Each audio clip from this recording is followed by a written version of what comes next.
नमस्कार दोस्तों, स्वागत है आप लोगों का हमारे कहानी चैनल में।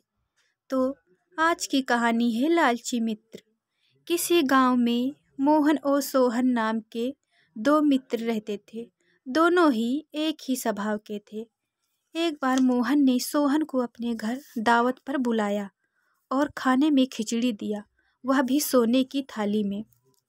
सोहन ने जब सोने की थाली देखी तो मन में लालच आ गया और मन ही मन विचार करने लगा, अगर सोने की थाली को चुरा लूं तो यह मेरी हो जाएगी।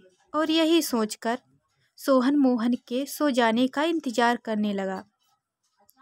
और जब मोहन सो गया तो सोहन ने थाली को ले जाकर कमर भर पानी में गाड़ दिया और सोच रहा था, चलते समय इसे निकाल लूँगा। और फिर यही सोचता हुआ मोहन के घर लौट गया। तब मोहन ने पूछा, कहाँ गए थे मित्र? सोहन ने जवाब दिया, कहीं नहीं मित्र, बस बाहर टहलने गए थे। तब मोहन को समझ आ गया सोहन झूठ बोल रहा है। तब मोहन ने कहा, मित्र लाओ तुम्हारे पैर दबा दूं। तो सोहन तैयार हो गया। इधर सोहन को कुछ भी पता न चला कि मोहन को उसकी चतुराई का पता चल गया है। मोहन ने जब सोहन के पैर दबे तो उसका पैर पानी से भीगा हुआ था, वह भी कमर तक। मोहन को पता चला कि सोहन ने उसकी थाली नदी में गाड़ दिया है।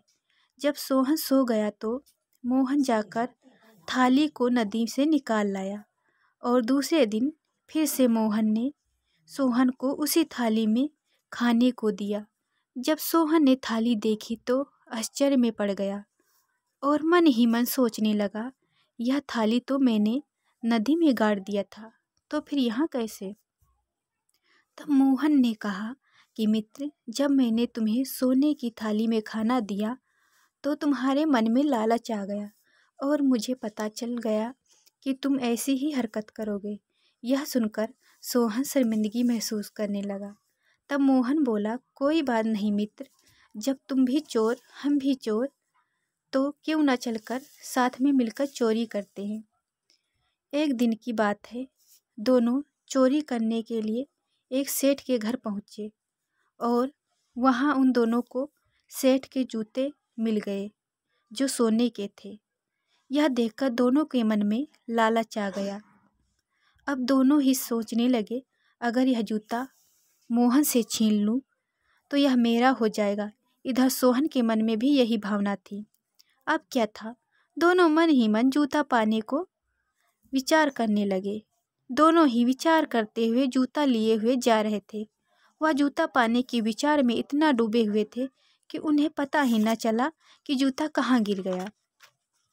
इधर जब सेठ को पता चला कि उसके जूते गायब हुए तो वह बहुत ही दुखी हुआ और फूट फूट कर रोने लगा और मन ही मन भगवान को मनाने लगा, प्रभु अगर मेरे जूते मिले गए तो वह जूता बेचकर मंदिर बनवाऊंगा। यही सोचता हुआ वह रोता हुआ मंदिर गया और भगवान की पूजा पाठ करके मंदिर से लौट रहा था। तभी अचानक झाड़ी में उसके जूते मिल गए। यह देखकर सेठ बहुत खुश हुआ। फिर बाद में उसे अपने वचन का ख्याल आया तो दुखी हो गया। फिर क्या था, तीनों ही जूता पाने से वंचित रह गए। दोस्तों, हमें कहानी से यह शिक्षा मिलती है कि लालच बुरी बला है।